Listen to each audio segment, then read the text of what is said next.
5 August 2025 US department of state ने इसे पहले 1 साल के तौर पर पायलट प्रोजेक्ट के तौर पर इसको लॉन्च किया। तब बॉन्ड की रकम सिर्फ $5,000 से $15,000 के दरमियान थी। 20 अगस्त 2025 ये वो डेट है जब इस पायलट प्रोग्राम पर अमल दरामद शुरू हुआ। 3 अगस्त 2026 पायलट प्रोग्राम के रिजल्ट्स देखते हुए अमेरिकन गवर्नमेंट ने इसे एक परमानेंट वीजा बॉन्ड प्रोग्राम में तब्दील कर दिया, लेकिन इस बार सिक्योरिटी बॉन्ड की रकम $10,000 से बढ़ाकर $20,000 कर दी गई। यूएस गवर्नमेंट का मौकफ है कि इस पायलट टेस्टिंग से साबित हुआ कि बॉन्ड पॉलिसी ओवरस्टे रेशियो को कम करने में मददगार साबित हुई है।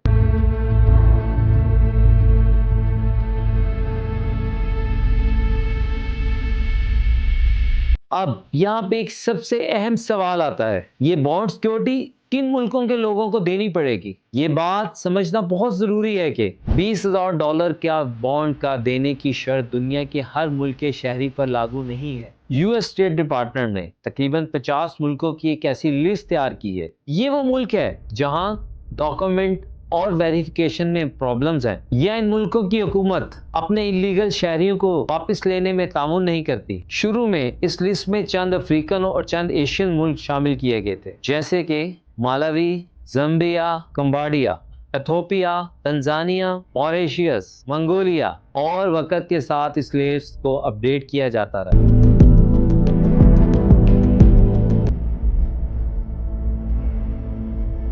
अब सबसे अहम सवाल, पाकिस्तान का आखिर क्या मामला है? इस वक्त पाकिस्तान में सोशल मीडिया पे गर्दिश कर रहा है, क्या पाकिस्तानी शहरियों को भी ये $20,000 का बॉन्ड भरना पड़ेगा? सरकारी दादोशुमार और यूएस स्टेट डिपार्टमेंट की मौजूदा लिस्ट के मुताबिक जवाब है बिल्कुल नहीं। फिलहाल पाकिस्तान उन 50 मुल्कों की जनरल लिस्ट में शामिल नहीं है जहां पे हर विजिटर पर ये शर्त लाजमी लागू हो।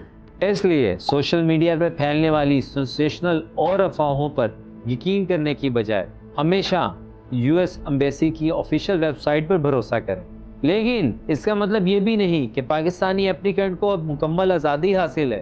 पाकिस्तानी एप्लीकेंट्स के लिए वीज़ा स्क्रीनिंग पहले से ज़्यादा मुश्किल बना दी गई है, और कौंसलर ऑफिसर के पास ये इख्तियार भी मौजूद होता है कि अगर उन्हें किसी इंडिविजुअल एप्लीकेंट पर शक हो कि वो किसी भी खास सूरत में बॉन्ड की तलब कर सकते हैं। वीजा बॉन्ड प्रोग्राम सिर्फ एक माली जमानत नहीं है, बल्कि ये एक अमेरिका की इमिग्रेशन पॉलिसी में आने वाली एक बहुत बड़ी तब्दीली का इशारा है। अमेरिका बॉर्डर इन्फोर्समेंट के साथ साथ फाइनेंशियल लिवरेज का इस्तेमाल कर रहा है ताकि गैर कानूनी क़याम को रोका जा सके। आने वाले सालों में ये देखा जाएगा क्या इस पॉलिसी का दूसरे मुल्कों पे भी इत्तलाक होता है कि नहीं। आपकी इस मामले पे क्या राय है? कमेंट्स करके जवाब दीजिए। वीडियो को लाइक करें और अपने दोस्तों के साथ शेयर करें, और चैनल को सब्सक्राइब करना मत भूलें। मैं हूं आरटीएस गिलानी, मिलते हैं अगली मालूमात वीडियो में। अल्लाह हाफिज।